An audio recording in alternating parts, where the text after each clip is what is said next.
Hey guys, what's up? This is your girl, Model E of the E and Friends podcast. Welcome to the E Show. And it is the E Show today because I am going solo dolo. I have a great conversation with myself for you guys tonight. But before we get into the show, I want you guys to watch this one video that has been so disturbing to me, and it has been going around social media, and it's about kids, and y'all know how I feel about my babies and all the babies out there. I don't like no harm being done to them, and it's just such a sad, tragic story. But for tonight, we are going to talk about come get these kids, please. All the mothers out there who struggle with this, you will understand what I'm talking about. So thank you guys for following me on Instagram at eInferencePod and on Twitter at Erica Jones with the Z on the end. And also, once again, thank you for telling a friend to tell a friend about your girl, Model E. All right. So I'm going to go ahead and we're going to go ahead and do this, okay? Because like I say, I feel that this is something that we need to talk about because I really don't like it. I don't. Yeah, these allegations are so disturbing, and the mother says she believed it's gone on for several months, but it wasn't until her son lost his backpack last week and she called here at the transportation department to get to the bottom of this missing backpack that everything came out into the open. Latoya Stormy Monroe is devastated. She says she had no idea that her 6-year-old son was being sexually assaulted on the school bus. I feel like as a parent, I failed my child. It hurts. I didn't protect him.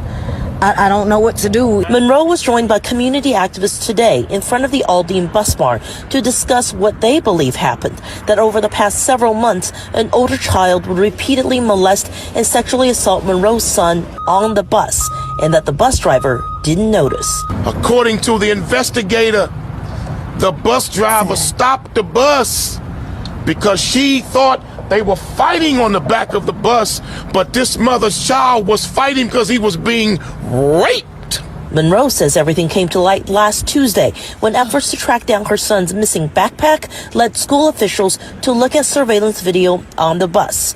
Then she got a call. I get to the school and I find out that my son was sexually assaulted. Days of questioning, days of talking to my child, the details became more and more graphic each and every time. Since then, her son has been treated at the hospital and they've spoken to investigators. In a statement, the district says in part, an investigation by Aldine ISD police and district officials immediately began on Wednesday, February 1st. CPS was notified. Once the investigation has concluded, appropriate action will be taken based on investigation findings. Meanwhile, Monroe says her son doesn't even fully understand what happened. He's not really at his age understanding the magnitude. He actually really stated that why couldn't this kid be given a second chance? If God gives second chances, why couldn't the perpetrator? Monroe says she hopes her speech tonight after she as her 6-year-old son was repeatedly sexually assaulted while riding the school bus. You guys hear that? First, I'm going to say, as a mother, I understand how it is when, the kids, they're on the school bus, because I have kids that ride the school bus. And I have these conversations with my kids all the time. They are 7 and 12 years old.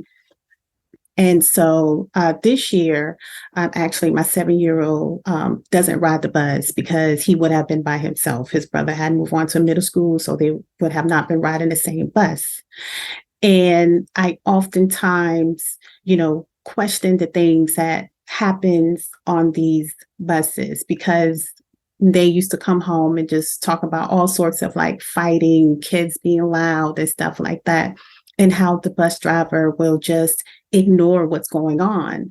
And I understand why the bus driver can't turn around and look at the kids, is because they are driving the bus. And so they got to make sure that everything is safe and that the kids are safe. So they have to focus on the bus. But they have cameras on these buses and stuff, and well, a lot of the buses, and they don't even review the cameras unless something bad happens and it got word to the school, and now they want to check the cameras. But for this video, this is a 6-year-old boy who was sexually abused on a school bus by an older kid. Is very uncalled for. It is disgusting. And I just don't understand how no one saw what was going on and no one failed to mention that this was going on. I mean, if this was a bus packed with kids, and we know buses are so packed with kids, sometimes they do 2 and 3 runs to get kids. That's how packed these buses are. And I just don't believe for a minute that no one on that bus didn't saw anything or couldn't say anything. Now, I don't know the condition of this child. I don't know if he may have a disability or something. That may be the reason why he didn't say anything. But I feel for this mother, for this little boy and the family. At the end, when she says her son ask, well, God gives second chances. Why can't this, person get a second chance? And this is coming from a child who don't know anything about sex, who shouldn't know anything about sex at this age. And for him to be like abused like that and don't really understand what's going on, it's sad. And he really didn't have nobody to protect him. He was on this bus. That's his transportation of getting to and from school. And he was just being abused.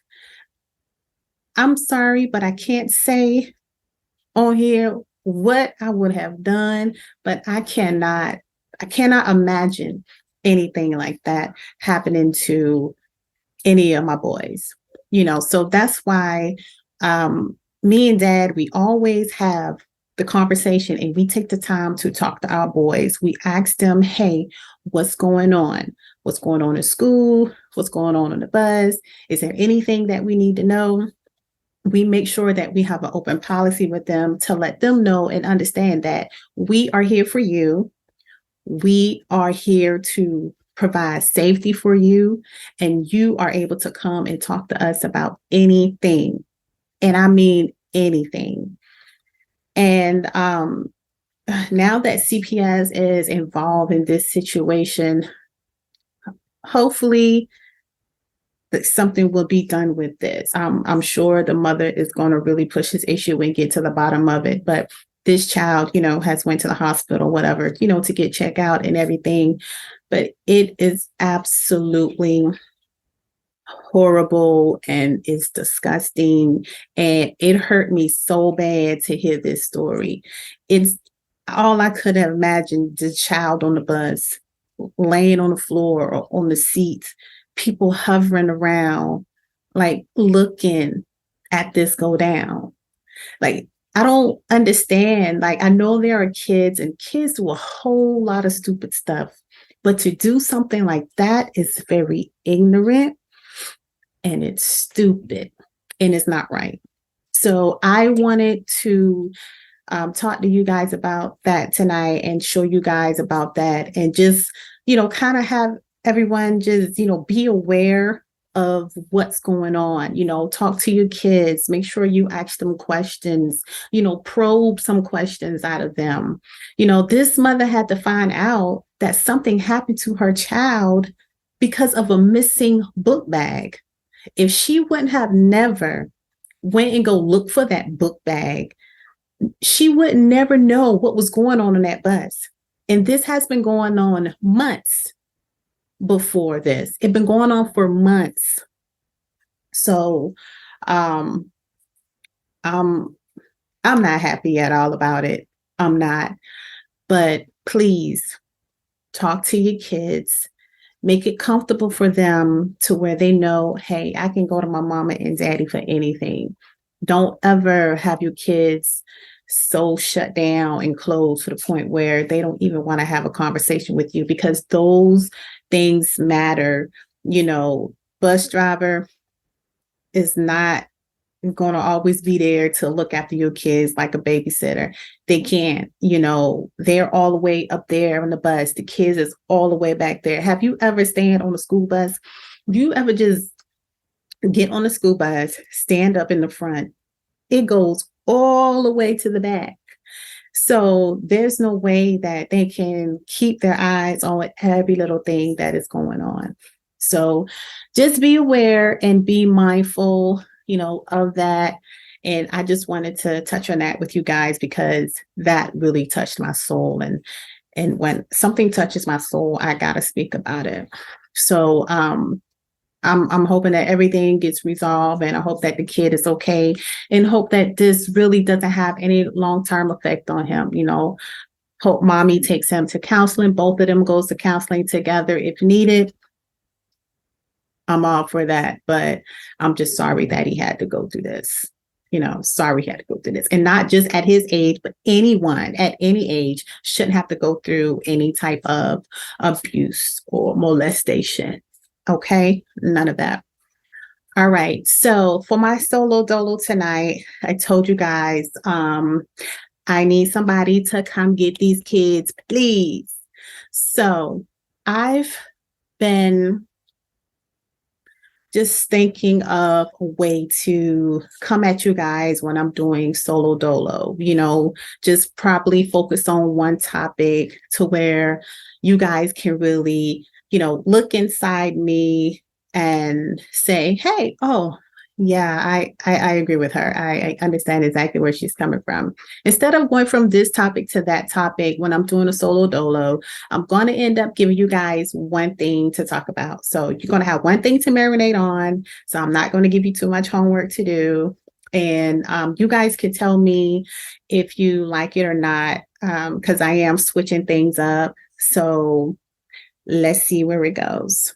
So come get these kids is for the busy moms out there, for those who basically don't have a village. You know, a lot of us don't have grandparents, aunties, you know, uncles. We don't have, a lot of us don't have people like those who can just say, hey, I'll watch a kid, you know, go have fun, do what you do.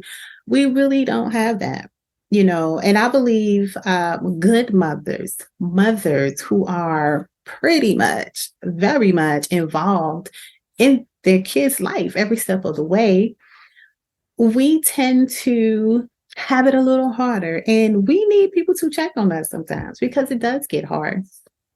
And sidebar, I spoke with my mother today and she said, Erica, I know you're tired. You know, I know you're tired of fussing. I know you're tired, you know, because I'm always calling her and I'm telling her, you know, okay, well, this did this today, that one did that. And she's like, well, just wait till summer come, you know, I'll help you out and things, but it's not enough. Like, I want someone to say, hey, I'm coming to get the kids this weekend so you and Sean can get a break. You know, we don't really have that. And so, yes, I know they are my kids. I'm supposed to take care of them.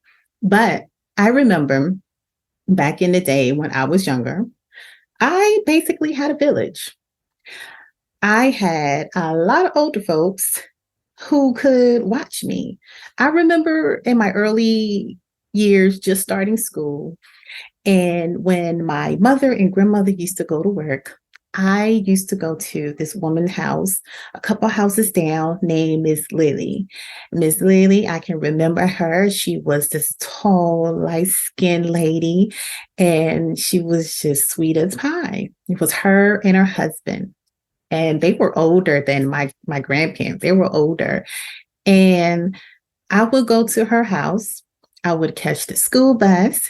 And when I come back home, I would get back off at her house. And when my grandmother gets off from work, they would come and get me and we'll go ahead and walk on home. That was a village. I never could have remember hearing my mother say, I can't do this because I don't have nobody to keep Erica.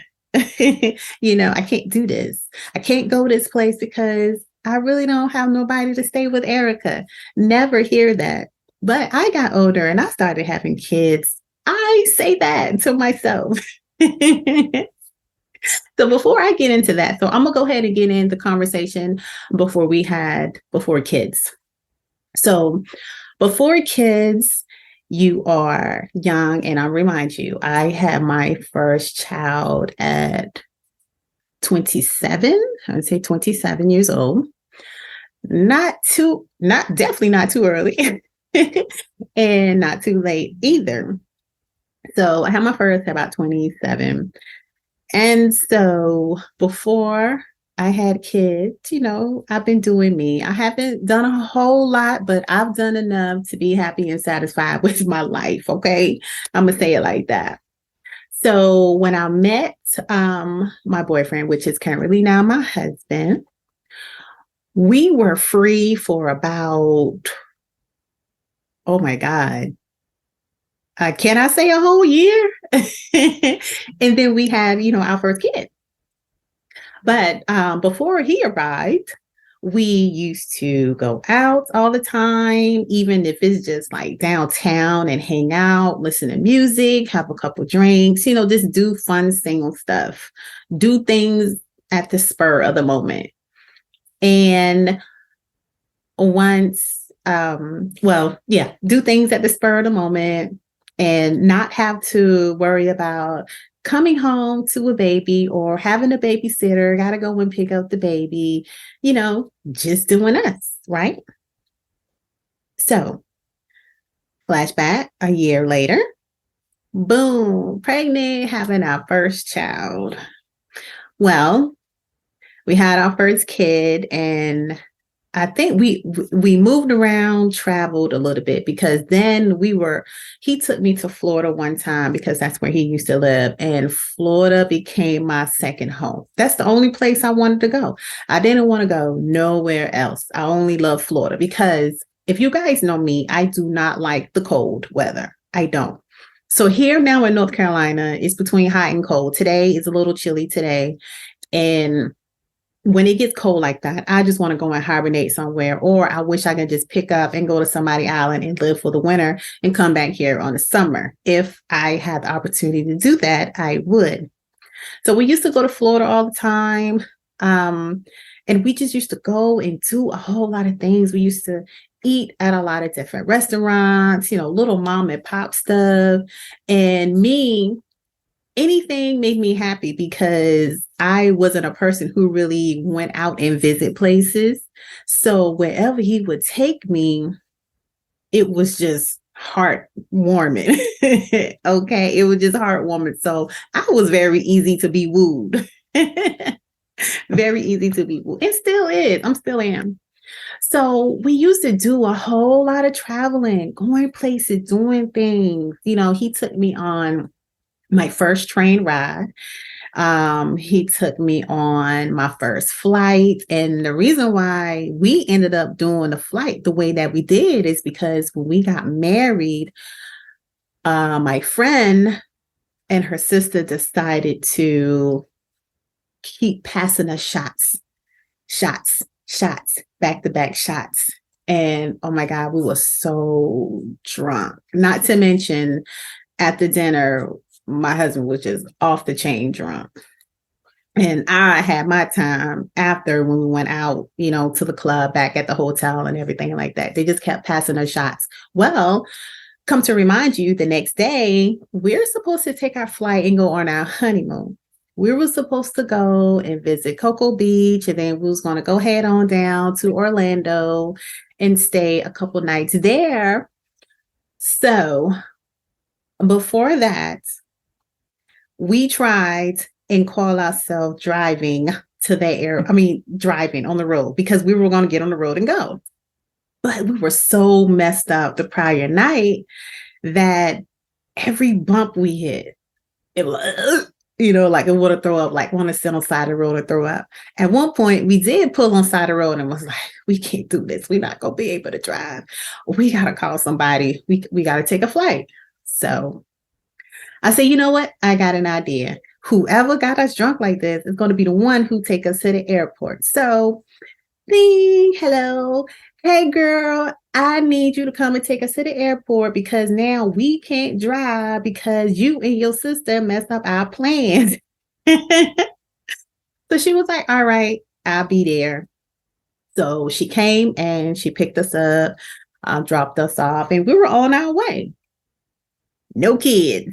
So could have just do things at a drop of a dime. Okay, so that happened, right? So going back to the kids. So we had our first child and we noticed that it was a decline in traveling. It was a decline in doing things. We never could have been able to do things together because we had this baby. My mother was 3.5 hours away. I didn't have no family here in North Carolina. My husband, he only had his mom, but she lived like 45 minutes or an hour away. So it just wasn't always an easy drop off, So we found it pretty hard to do things together at that point. It was always, okay, well, I'm going over here and do that. You go over there and do that. Somebody got to stay with the baby. So it seemed like as the time goes by, it got a little easier. But I guess because we had just got conformed to the idea that, hey, we are parents. We don't have nobody that can drop these kids off to. So we just want to make it work. And we came to that conclusion. And so once we had our first one, I said, I don't want my first kid to be an only child because I was an only child for 13 years. And then my mother popped up with another baby. Here goes my brother. So we are 13 years apart. So I've kind of really been the only child. I've been the only grandchild for a while. I'm the oldest of everything. So I'm pretty confident and I feel good about that. But I've just been a solo dolo for a very long time. And I didn't want my kids. I just didn't want to have one kid. So I said, let me just have two. Yes, they're 5 years apart. Sometimes I wish that I had them, maybe 3 years apart instead of 5 years, but I still was undecided what I wanted to do. So here we are, 2 kids later, and it's just hard. The life with kids is very hard. Now that they are in grade school and elementary school, and for the longest, my 7-year-old, he has been pretty good. He really hasn't been, doing anything out of the norm. He was just being him. He's a very curious child. He's not a child by far who is just going to just sit down like a dummy. But some of that stuff, some teachers don't want to deal with that. So you have a little issues with the teachers with that. But so this year, school year, he started off perfect. We had our first 9-week conversation with his teacher, and oh my gosh, she was just raving about him. And then boom, Mr. Jones, the youngest, started doing the most. And we're looking at this little dude like, hey, what is going on with you? And I don't know, maybe he's just trying to grow into himself or something. But his one main reason for him always acting like that is copying others. And I'm like, dude, you never copied anyone. You are not a parrot. Why are you copying others? And the teacher even said that. Like, it's this one little boy in his class that rolls over the floor, makes a big deal, and just disrupts the class and do all of that stuff. And then, mine feels like, oh, I should try that. But no, son, it doesn't work that way. It doesn't. And it makes it hard as parents, to kind of dive into that, because it's like, we didn't raise you like that. We didn't have this going on before. Why are you doing this now? And sometimes they act as if something is going on in the home. And the school, when the kids start acting like that, they was like, is anything going on at home? That's the first question that they ask. And I don't like that, because these kids get everything they want, things that they don't even want, they get. They have their own rooms. They have so many things that they can play with. They got games. They got outside activities. They have a whole house. A whole house. Like, they have everything that they want and need at their disposal. But they still act like they are not, like, a lot of times they're not deserving of it. And we try not to be those parents who don't do anything for the kids, don't give them anything, because when we were kids, like, we got things, but we didn't got it like we really wanted it.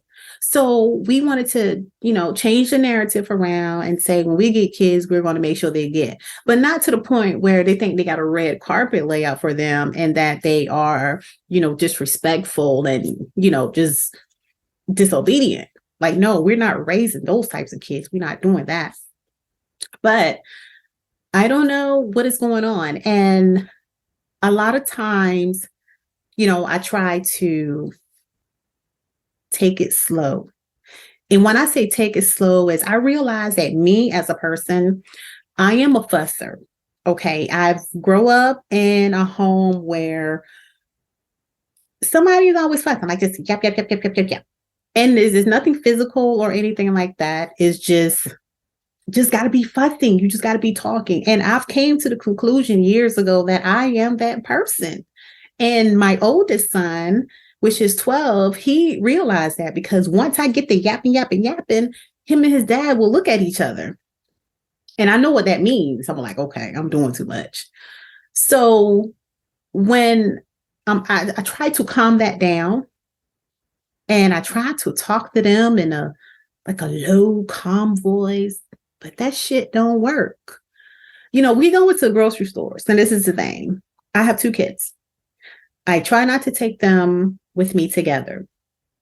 If one can stay home, I'll let one stay home. But I'd rather not take them both together. You know why? Because when I take them together, that's when they seem to act like donkeys. But if I take one by themselves, they're the best kid in the world. I don't understand why they do that. And I realize I am not the only parent that goes through that. I've talked to many of my friends, and they go through the same thing. And we may revisit this with my friends, because my 2 friends, they have 2 kids, and we're all kind of in a similar boat. And I think that'd be a good conversation. But I don't take them all the time together, because they just act like donkeys. I don't understand why. Now, but this is what I will say. They do not roll over the floor or act out or cry or talk loud or disrespect me. We don't do any of that. The most they would do, the little one, if we go into a store with clothing and a rack, he'll probably go around the rack, hang around the clothes, okay? And I have to redirect him. But if we were in a grocery store, I'll put him in a shopping cart. We're not going to do that in the shopping center. So I'll put him in a shopping cart. And it's just those little things right there, like the constantly, got to talk and whole redirect. I don't know where that came from, but I'll never act like that. Daddy never act like that, but I say maybe they got it from the granddaddy, since he told me how he was in school. So that's that. So Dad and I, we only ask our kids to do 2 things, and that's to go to school and get your grades, and do your little bit of chores around the house.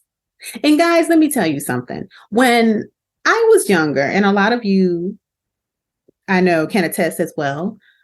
When I was younger, my chores was wash dishes by hand, clean them out, and put them in the cabinets. sweep the floor, mop the floor, sweep the outside porch, clean my room up, grease my grandmother's hair, iron all her and my granddaddy clothes. I had to do all of that. Today, the chores that my kids have is make sure that the trash in the house is empty. Make sure that the recycling trash goes to the road a certain day of the week. Keep your bathroom clean because we all know boys are pissy. They piss all over the place and the smell doesn't even bother them, but I stay out of there. Clean your bathroom at least 2 times a week. Maybe sweep a little bit after you eat. Take the dishes out the dishwasher. Oh, and speaking of that, when my oldest son does that, I hate our dishwasher. It's stupid. It doesn't fully dry the dishes. So I still have to go in there and take a rag and dry them off. So when I let him do it, here you go, son. Make sure you dry the dishes. Don't put no wet dishes in my cabinets because I don't want no little company. And we all know water and stuff bring roaches and I ain't having it. So he was like, okay, Ma, okay. And I go under the cabinet and I get me a pot and the lid the next day. And it's either still dirty a little bit or it's leaking with water. It pisses me off so much. And for me to not fuss and get upset, I do it myself. But then my husband and I had this conversation and we was like, we gotta start making him be more responsible. And I think he does that because he know that I don't like it and that I will eventually do it myself and he don't have to do it. I think he does that on purpose. So I am starting to let him do it. And if I got to stand there with him for a few minutes to make sure that he wiped those dishes out, that's what I'm going to do. But I am training my little soldier. He is very good at washing the dishes and drying them out. I'm learning him to put the clothes in the washing machine, put the liquid in there and cutting it on. We're supervising him because nobody touched my washer and dryer and break it. It's going to be a problem. But he's pretty good at cleaning, so I think he's going to be my number one man. But he just got a freaking attitude, and we can't be doing that. And, within all of that is just, it's a little hard sometimes. And we look and we was like, where do you get this from? We don't act like this. You never see mommy and daddy act a fool. So why are you acting a fool? And I try not to run my blood pressure up, fussing and hollering and going on. But what we have done is we take stuff away. We take their most loved things away. And that is the video games and the cell phones. And so far, they have already been in a couple weeks without games. And for all you gamers out there, you know that when you play Xbox for a while, them updates takes a minute, right? So by the time they get on those games, it's going to take a whole month for them game to update.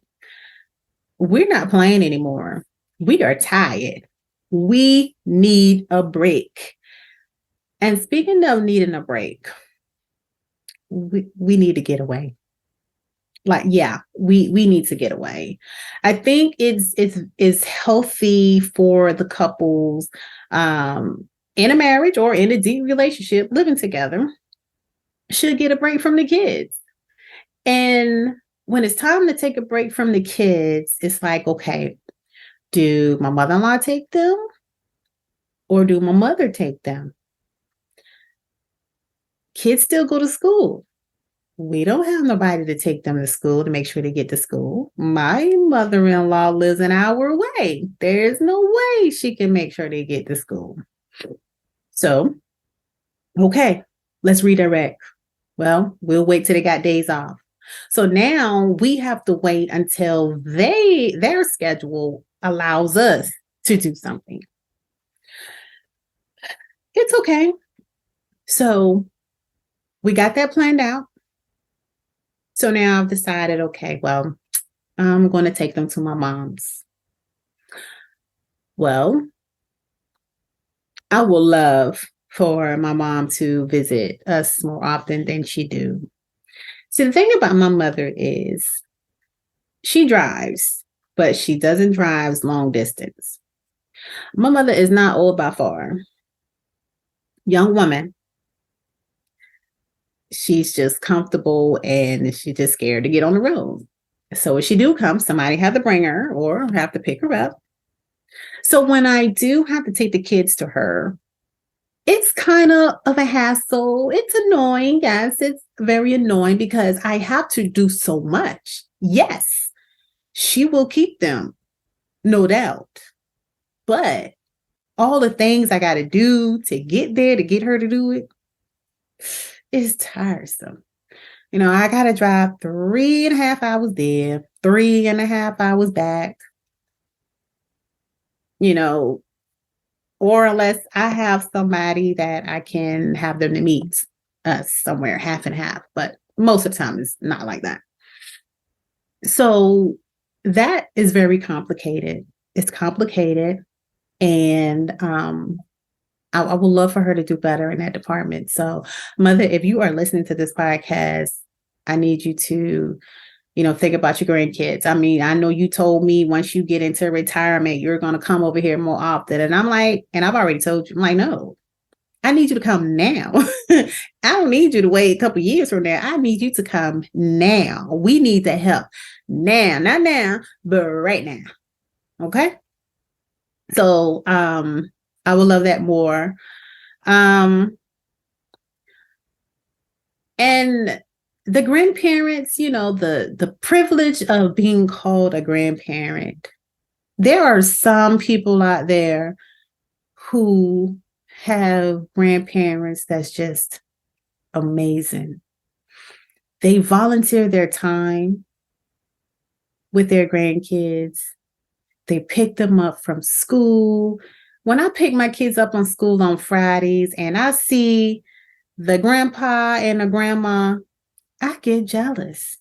I do. I get jealous because I'm like, man, I wish I had somebody to pick my kids up so I can have the weekend to myself. Wishful thinking. So, just grandparents picking them up from school every now and then, or just coming to stuff that they got going on and, just being there, just being readily available. And I understand it's a different day and age now, and these grandparents are really not grandparents anymore because they are trying to live their life too. And some of them are pretty young themselves and they don't want to deal with kids. I understand that. But to say that you are a grandparent and your grandkids got a part of your name, like I really feel that you should be more a part of their lives. You really should. It's not fair to them because at this point, I don't care about me. I don't care about my feelings. It's about the kids. They don't understand. They know that they have a grandma and a granddaddy, but they want to see them more. And I'm tired of going up and down the road, taking them. So I stay where I'm at because it's not fair.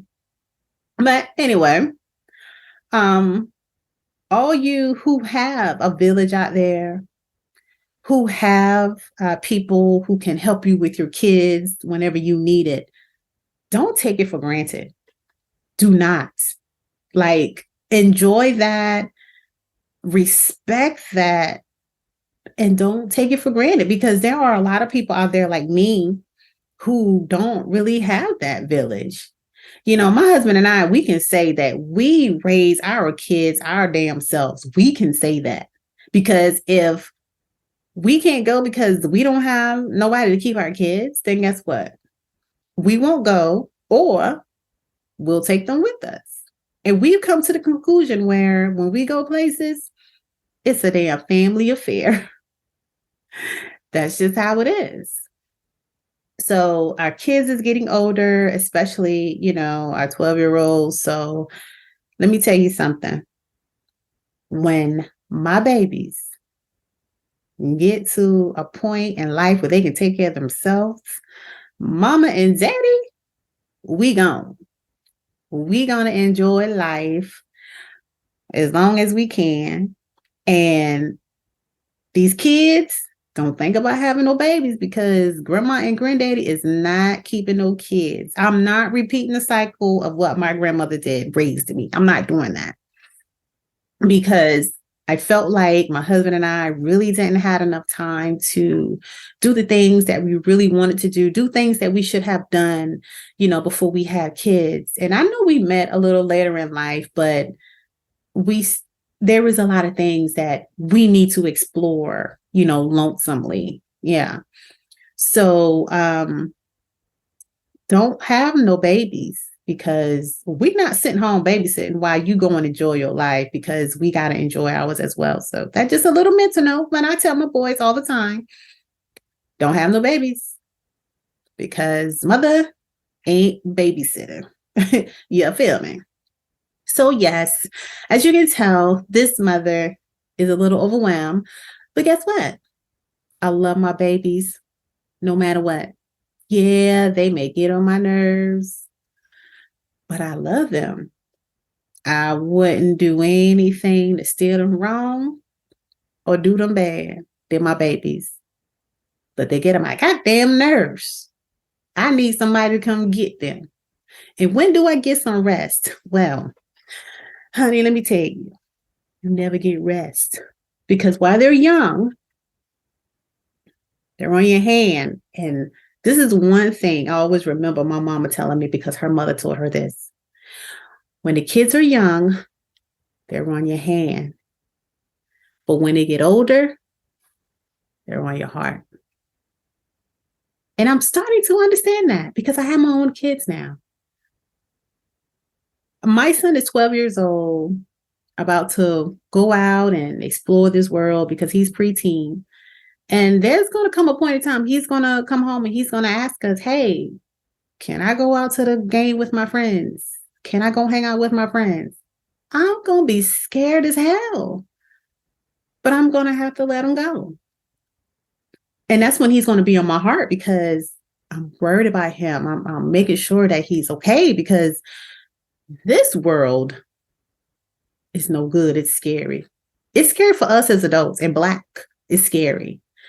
So those are things that, we got to face, but we have the conversations with them. He knows right from wrong. And I just hope that he takes that and he does the right thing, when he's out there.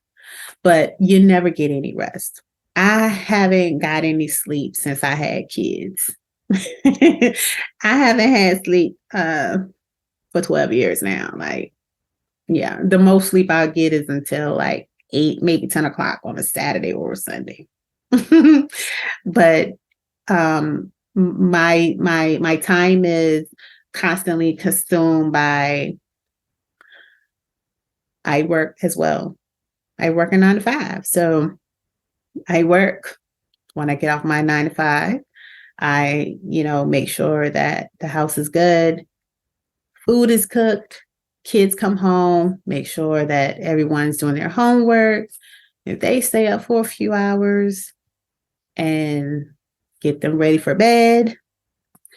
Me, I'm starting to do whatever it is around the house, podcast. Y'all know I'm double podcasting, business, like it's so many things that has to be done. And I mean, a lot of times I don't get to bed till like, 1 o'clock at night, but I said, I'm going to start trying to go to bed by 12, just to, make sure I get my rest and everything.